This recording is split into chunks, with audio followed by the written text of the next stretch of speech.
everybody, and welcome back to lecture number 29. And the homework of today will be about a two-dimensional array, because multidimensional arrays was our topic of lecture 29. And so the homework formulation is like that. User enters two positive integers, m and n, and let's say we know that both of those integers will be less or equal to 20.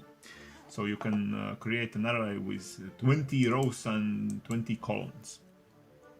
And you have to generate a two-dimensional array with m rows and n columns, but actually with 20 rows and 20 columns, where you will just fill the top m rows and leftmost n columns with values from 1 to m times n. So for example, let's see an example. If m is 3 and n is 5, so this is our table. So actually our table will be larger, so there will be 20 rows and there will be 20 columns, but you only have to fill this top left corner with values starting from 1 and just increasing every next by 1 until you reach the m times n. Okay? So please do it now yourselves and then come back to see a possible solution.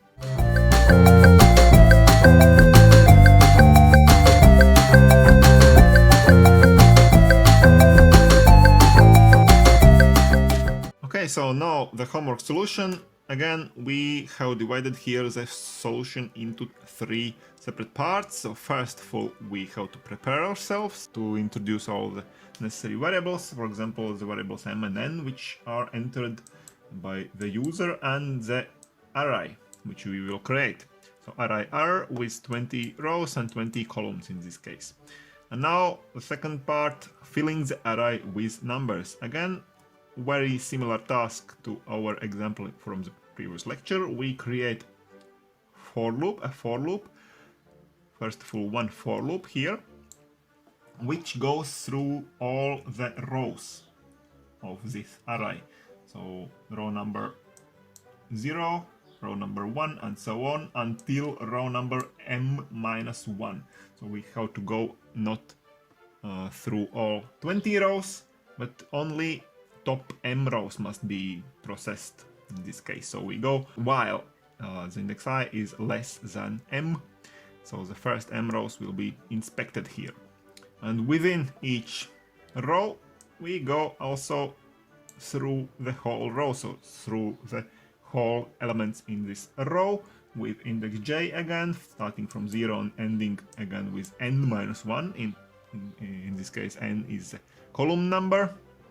So we go through the whole row and to each element of this array R, to element number ij, so row number I, column number j, we assign just the value of x. So x is 1 at the beginning, we'll start with 1, and we can see here that after each iteration of this inner for loop, we just increase x by 1. So we assign 1, 2, 3, 4, 5, and so on. We just go in increasing order. So that's it.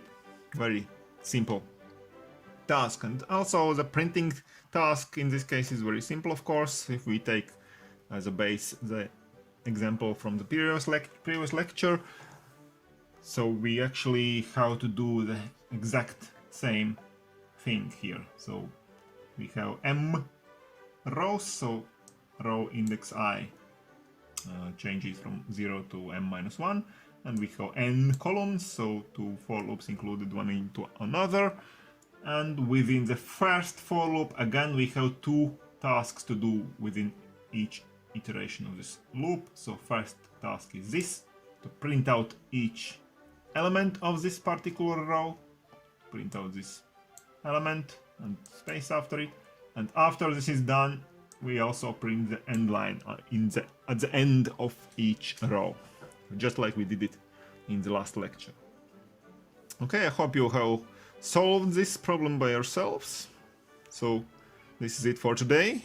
Stay tuned to this channel, subscribe to it, and come back in a few days to see the next lecture about the arrays.